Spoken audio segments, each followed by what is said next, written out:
The wind on Ecker 6 didn't howl anymore, it screamed. Once home to a thriving Drakari colony, the planet had become a frozen wasteland. Temperatures had plummeted after a sudden axial tilt, throwing the once temperate region into a permanent polar night. The once mighty Drakari, a dragon-like species revered for their mastery of heat and sky, were dying. One family, led by Vieirac, trudged through the frozen desolation. His scales, once a brilliant ember red, were now dull and cracked.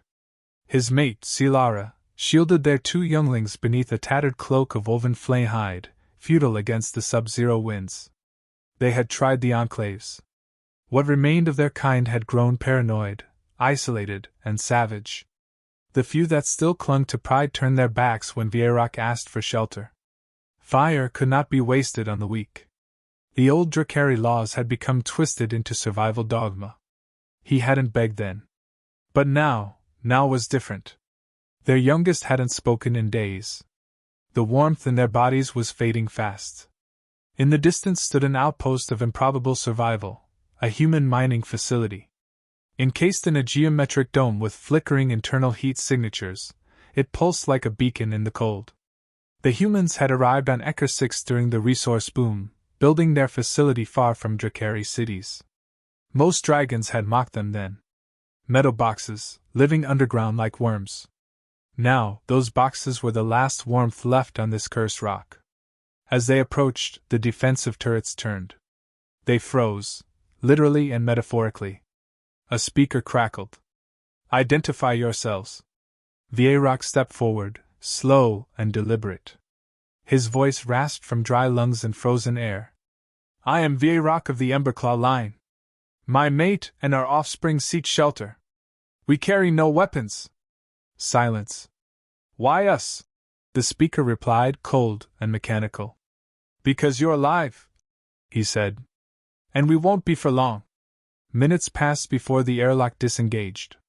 A mechanical iris opened, releasing a wave of warmth that struck them like a physical blow. Silara nearly collapsed. Inside stood a human. Tall, wrapped in heatgear, face obscured by a mask with a single glowing visor strip. No weapons visible. He didn't say a word. He just looked at them. The foreman of Outpost Delta 7 was known as Marcus Hale. The workers behind him were tense but didn't move. He studied Vieirac with the cold efficiency of a man who had weighed every cost twice already. "Rules," Hale finally said. His voice was flat, tired. "No stealing. No fighting. No interference with ops. You break it, you fix it. You eat, you help." Vieirac nodded once. The act nearly shattered him. Hale stepped aside. "Then come in. Before your kids turn into statues." No one thanked him. They simply entered. The first step inside was disorienting. Machines hummed quietly. The floors were warm. Artificial sun lamps lined the ceilings, mimicking old Terran daylight cycles. Silara instinctively blinked at the brightness. The younglings, barely more than fledglings, collapsed into a corner near a thermal vent. One began to cry softly as feeling returned to his tail. A human medic approached with a scanner, visibly nervous. Hale just raised a hand and gestured for her to continue. She ran diagnostics, applied salves, and administered a heated fluid the humans used to treat hypothermia. The Drakari tolerated it, too weak to protest. Hale led Vieirac to the edge of the habdome, where a viewport showed the icy plains beyond. He pointed to 3 markers blinking red. 3 more families came last month. One tried to take a food drone apart. We buried them yesterday." Vieirac said nothing. "I don't care what species you are," Hale continued. "If you can work, if you can learn, you can stay. You cause problems, I recycle the air in your quarters and blame a system fault. It wasn't a threat. It was protocol." "I understand," Vieirac replied, voice quiet but resolute. Hale turned to leave, then paused. "We're not heroes. We're just stubborn." Then he walked away. Vieirac watched as the human disappeared into the maze of corridors. The outpost was alive, not with song or fire, but with motion, efficiency, function. It had none of the old Drakari grandeur. No tapestries, no obsidian hearths or echoing halls. But it was warm. It was alive. And for now, that was enough. He returned to his family, kneeling beside them. Silara opened her eyes and whispered, "We are still breathing." "Yes," Vierock replied softly, eyes fixed on the vent's slow pulse of heat. "Because of them." And for the first time in days, he allowed himself to believe they might see the sun again. The Dracari family had been given temporary quarters, repurposed storage near the thermal waste line. It was loud, metallic, and smelled faintly of coolant and ozone. Still, it was safe. They were alive. In the beginning, they huddled together, unsure of where to step, what to touch, or how to exist in this sterile, efficient world. There were no hearths here, no fire rituals, no sky to soar through. Just humming walls, flashing indicators, and an invisible schedule that dictated every breath. Work began on the third day. Hale didn't ask. He assigned. The two younglings were given light duties in hydroponics, carrying nutrient packs, clearing out frozen residue. The human workers didn't speak much but weren't unkind. They showed the young ones how to handle equipment with practiced ease. The older Dracari watched from the doorway, unsure whether to feel shame or relief. Vierock was assigned to transport. It wasn't glamorous, pushing crates, guiding thermal sleds, monitoring weight ratios, but it gave him something dangerous: purpose. Silara, surprisingly, adapted fastest. She was placed in the Environmental Systems Lab, helping monitor biofeedback loops. Her knowledge of Dracari thermal balance systems, once used to heat palaces, now found application in human heat regulation. Hale visited only when necessary. He never explained his decisions, never asked for approval. But he observed everything. When the youngest Dracari tripped and tore his talon on a hydraulic lift, Hale was there within seconds, handing him a stitched patch glove before the medic even arrived. He said nothing. He didn't need to. The Dracari struggled with the cold inside their hearts more than in their scales. The pride they had been born into, the knowledge that their kind once flew above firestorms and molded lava with breath, had little place here. And yet, the humans never mocked them. They didn't worship them either. They simply worked beside them. One night, Vierock entered the central foundry, and saw something that changed him. A human, young and lean, was repairing a thermal conduit with one arm while singing a tune softly through cracked lips. The conduit was nearly red-hot. His glove hissed where it touched the edge. He was in pain, but kept working. When Vierock moved to intervene, the man simply grinned and said, "It's fine. Just gotta get it done." Later, Vierock asked Hale why they worked this way. Why they pushed themselves without being forced. Hale didn't look up from his diagnostics.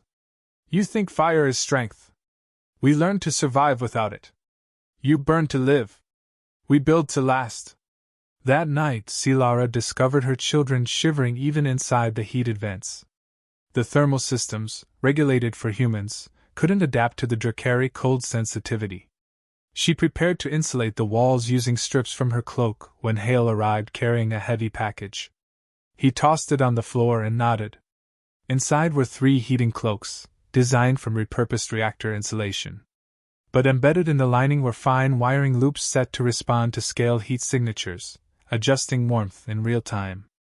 Hale had customized the algorithm himself. "No point keeping tech in crates," he said flatly. "Use it." Silara moved to offer the Emberstone, a precious relic tied to their lineage, a crystal forged in volcanic pressure, meant to be passed to leaders. Hale stepped back. "Don't want it." "But we're not bartering. We're surviving." There was no further discussion. Over time, the dynamic shifted. Humans didn't question why Dracari children occasionally practiced wing stretches in empty corridors. The Dracari stopped flinching when machinery whirred past their heads. Human engineers asked Vierock for opinions on metal stress under repeated heat. Silara designed a bypass valve using Dracari principles of layered heat channels. It worked better than the original. Hale didn't praise them.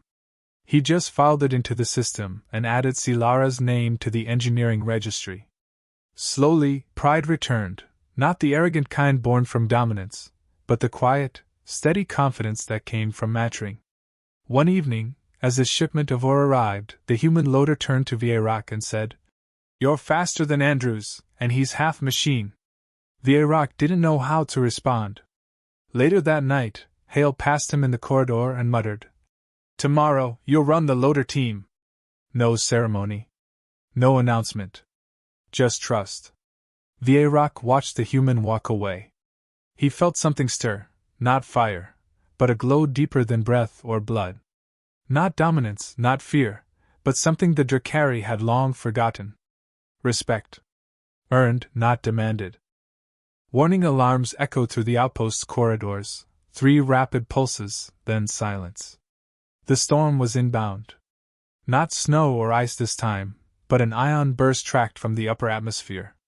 It would hit in less than 9 hours. Systems would glitch. Communications would cut. Power surges could destabilize the fusion reactor if left unchecked. The humans had protocols. Procedures.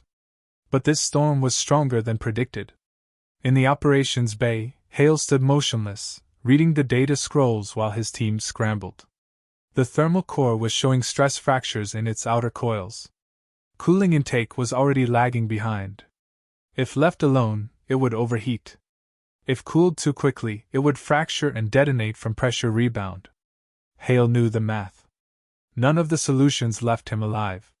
He turned to the engineering crew and issued orders: redistribute non-essential power, prepare emergency overrides, and begin thermal venting. It bought time, but not much. Someone would need to enter the core chamber and realign the secondary compensator manually. The job required direct interface. No remote controls. High radiation. Minimal shielding. One-way trip. Hale said nothing. He simply picked up the insulated suit and started moving toward the chamber. Vieirac stopped him halfway down the hall. His expression was unreadable. "You intend to walk into the core? It needs doing. You'll die. I've seen worse days. No one else can? No one else will." The words weren't cruel. Just factual. Vieirac followed him in silence, then asked, "If you go in, and you don't come out, what happens to us?" Hale paused. "You survive. That's the point." He turned, expecting the conversation to end. But it didn't. Vieirac stepped in front of the chamber door, wings spread wide. He looked beyond Hale, to the schematics flashing on the wall. He had no formal training, but he understood pressure, flow, heat, things the Dracari once lived and breathed. He studied the intake maps. He saw the problem. If heat is injected directly at phase junction 3, the pressure equalizes. Temporarily. Hale raised an eyebrow. That buys 6 minutes, maybe. It buys more if 3 flame sources hit it in sequence. Sustained, not explosive. That hasn't been tested. I've done it. With magma veins. You're suggesting you breathe fire at a reactor? Yes. It could destabilize everything. It could save it. Behind them, Silara appeared. Her face calm, her breath already glowing with faint heat. The 2 younglings stood close behind her, silent. "You said follow the rules?" she said. "But survival is older than rules." Hale didn't move for a long moment. Then he stepped back and motioned them in. They entered the core chamber as the storm neared. Pressure readouts spiked. Electromagnetic interference laced the screens with static. The moment the Dracari began, the shift was instant. Their flames were not blasts. They were controlled, focused streams of thermal energy, rhythmically pulsing into the intake systems. The chamber glowed. Systems recalibrated in real time. The pressure curve flattened, then held. Hale watched, stone-faced. What he witnessed was not brute strength. It was precision. Centuries of extinct craftsmanship reborn in the heart of a human machine. No outbursts. No theatrics. Just calibrated heat, wielded like a tool. The storm struck during the final minutes. Power flickered. Gravity cut out for 3 seconds. Calms fell silent. Then the emergency dampeners held. The outpost groaned under atmospheric distortion, but the systems held. When light returned, the reactor core displayed stable readings. Hale stepped into the control room and found the Drakari collapsed on the floor. Exhausted but alive. No cheers. No applause. Just silence and the sound of systems normalizing. Hale turned to the human staff. Log the event. Name the contributors. Make it official. He walked out. Vierock limped after him moments later, catching up near the supply corridor. I thought you didn't accept help, Hale said without looking back. You didn't ask, Vierock replied. They didn't speak again that night. Later, the maintenance crew discovered scorched patterns in the chamber floor, layered spirals where Drakari fire had danced with reactor steel. Engineers took scans, baffled by how consistent the temperature had been maintained under such pressure. They ran simulations. They failed to replicate the results. Only the Drakari could do it. And they had done it not for glory or pride, but because a human was willing to die to protect them. For the first time in memory, the Drakari had given their fire without demand. And humanity had accepted it without fear. The next cycle brought a shift in how the outpost functioned. Hale didn't speak of what happened during the storm, nor did he give speeches or reorganize command. But his decisions told the story clearly. Vierock was assigned as co-supervisor of thermal regulation, with full access clearance. Silara was moved to systems engineering, overseeing critical diagnostics. The children were registered in the outpost's learning grid, same as human dependents. There were no protests. No objections. The decision was final. The human crew adapted without hesitation. Trust was no longer a theoretical courtesy, it had been forged under pressure, in the core of the station. The Drakari earned their place through actions, not promises. And that made all the difference. Over time, the humans began asking questions, not orders, not assignments, but genuine curiosity. One technician spent hours speaking with Silara about how Drakari balanced structural heat across suspended platforms in ancient lava cities. Another worker, a hardened maintenance lead, asked Vierock about thermal channeling through bone-conductive materials. The conversations weren't just about learning, they were about understanding. In return, the Drakari started asking questions of their own. How humans stabilized gravity fields on moving platforms. How they managed oxygen cycling in microhabitats. How they calibrated drones to adapt mid-task. They stopped seeing human tech as crude metal and began recognizing its brilliance, function over form, survival over vanity. One afternoon, a proposal was posted on the communal board. A shared project, integrate Drakari thermal dynamics into human heating systems. The idea came from a hybrid schematic drawn by one of the younglings. No one dismissed it. Instead, 3 engineers volunteered to help refine it. Within days, test units were in development. The project wasn't small. It required cross-species coordination, translation adjustments, and hybrid safety protocols. But it worked. The resulting system used 1/3 less energy and maintained heat 3 times longer. Hale reviewed the test data, signed off without a word, and issued a mass deployment directive. Then came the trade convoys. The outpost's next scheduled supply drop was delayed. Communications with the orbital relays remained down longer than expected. When contact resumed, the humans learned that other settlements had suffered under the storm. Multiple domes had collapsed. Losses were high. One relay team reported a distant human outpost had failed completely, no survivors. The message was clear, they were on their own for now. Instead of panic, the response was planning. Hale called in Vierock and Silara. Supplies had to stretch. Systems needed to be optimized. Every human and Drakari was assigned dual-function roles, no idle hands. The outpost became a continuous cycle of work, repair, recalibration, and rest. It was during this time the Drakari truly proved irreplaceable. Their ability to sense temperature fluctuations faster than machines allowed preemptive maintenance. Their instinctual understanding of thermal movement saved 3 systems from near failure. They weren't just surviving, they were becoming critical infrastructure.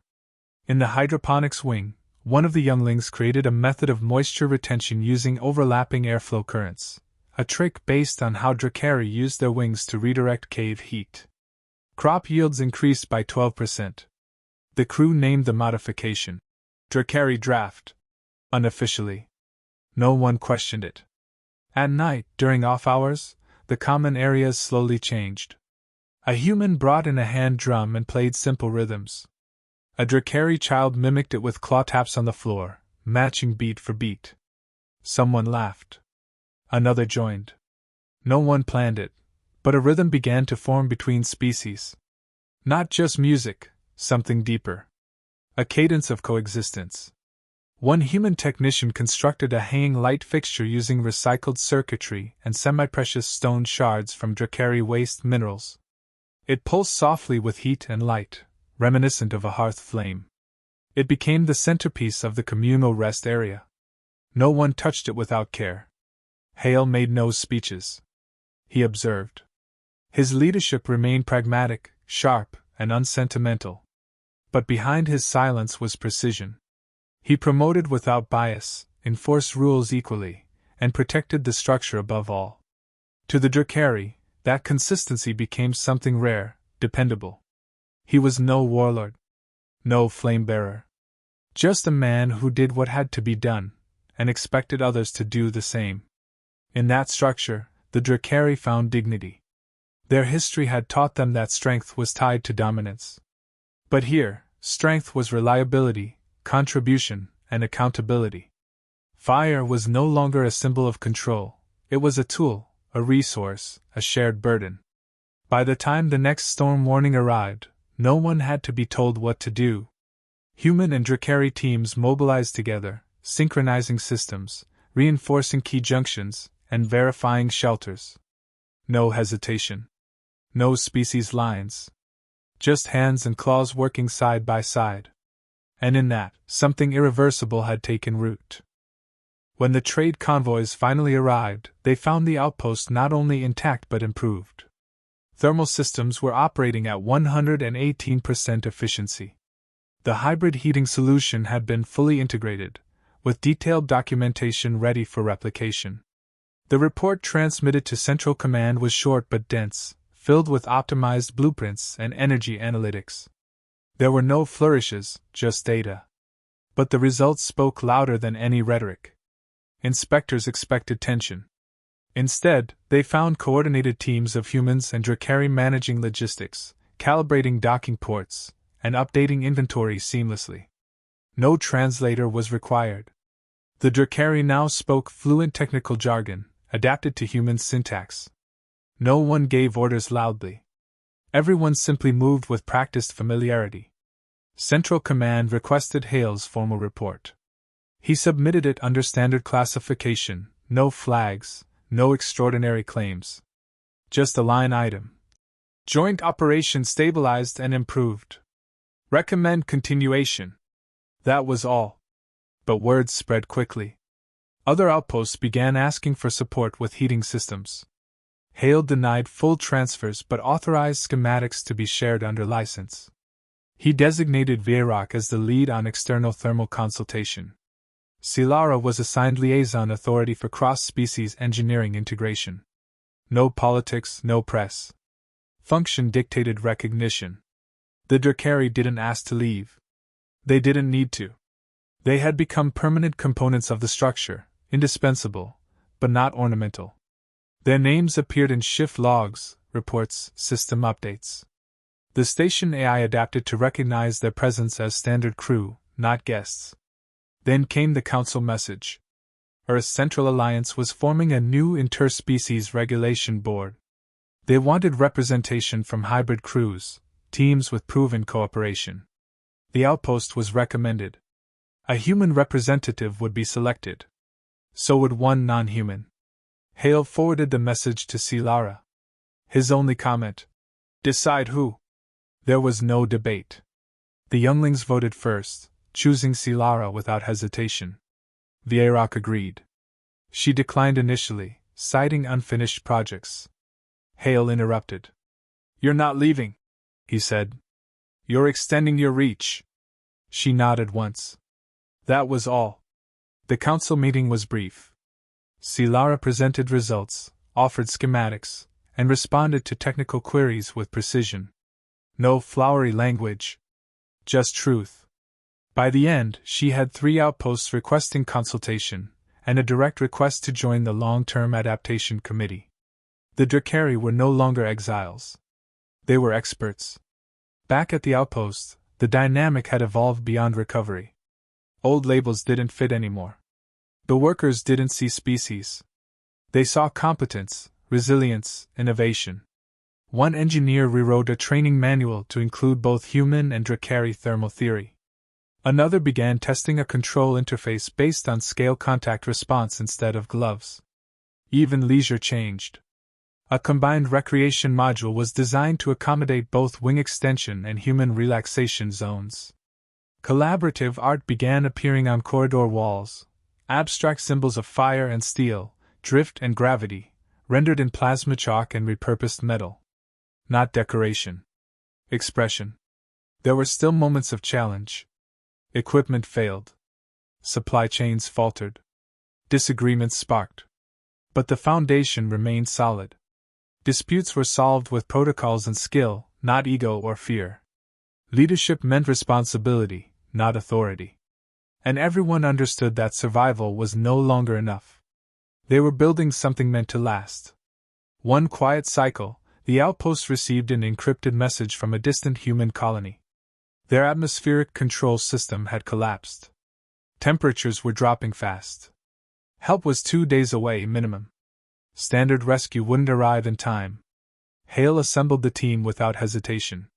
They modified a long-range crawler with external heating units powered by Drakari-channeled fuel cells. Vieirac oversaw the loadout.